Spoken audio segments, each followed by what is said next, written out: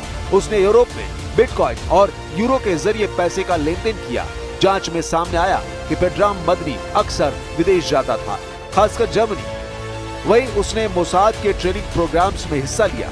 Training के बाद Madani Iran लौटकर जासूसी नेटवर्क खड़ा करने लगा था। मदनी जैसे कई हाई प्रोफाइल लोगों को मोसाद एजेंट बताकर ईरान चुन चुन कर ठिकाने लगाने का दावा कर रहा है। मोसाद एजेंट के सिलसिलेवार सफाई से भड़का इजराइल ईरान में ऑपरेशन थंडरबोल्ट शुरू करने की तैयारी में है। नेतन्याहू को ऑपरेशन थंडरबोल्ट में अमेरिका का फुल सपोर्ट भी मिलने की गारंटी है।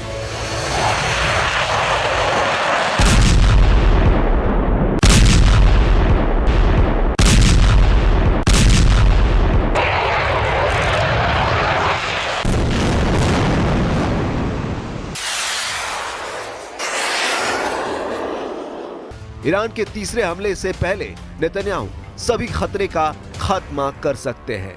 ईरान के नक्शे पर दिखाई दे रहे जिन लोकेशन को इजराइल ने सेट कर लिया है उसे देखते चलिए।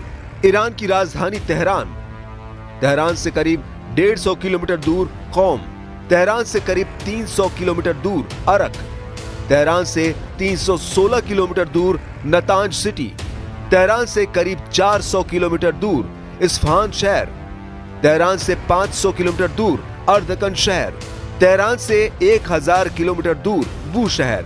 इन जगहों को इजराइल ने लॉक कर दिया है। इजराइल अगर अपने प्लान के हिसाब से ईरान पर धावा बोलता है तो पूरा ईरान न्यूक्लियर कचरे का ढेर बन जाएगा, जिससे ऐसी तबाही मचेगी जो कई मुल्कों को बर्बाद कर सकती है। पीएम नेतन्याहू ने इसकी जानकारी दी है कि प्रेसिडेंट ट्रंप और उनकी लगातार बातचीत चल रही है। असल दुश्मन को सबक सिखाने का वक्त आ गया है।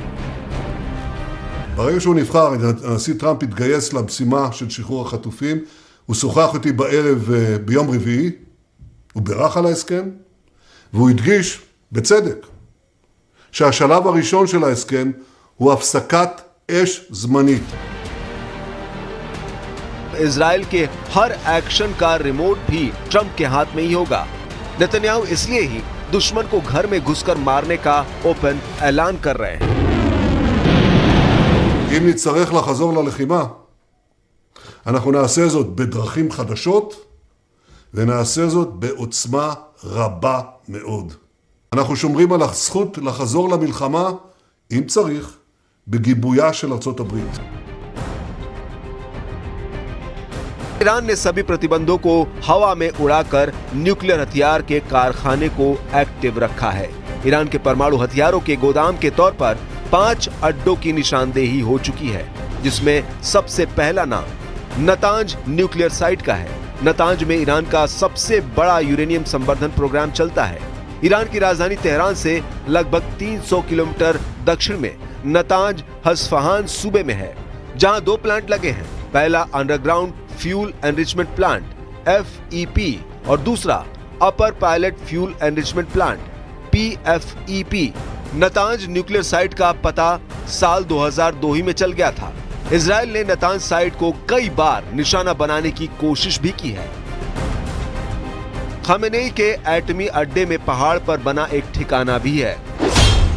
ईरान के कोम शहर से 20 मील दूर फोर्डो परमाणु प्लांट है। साल 2015 में समझौते के बाद ईरान को फोर्डो में यूरेनियम संवर्धन बंद करना पड़ा था। हालांकि अब यहाँ 1000 से अधिक सेंट्रीफ्यूज काम कर रहे हैं।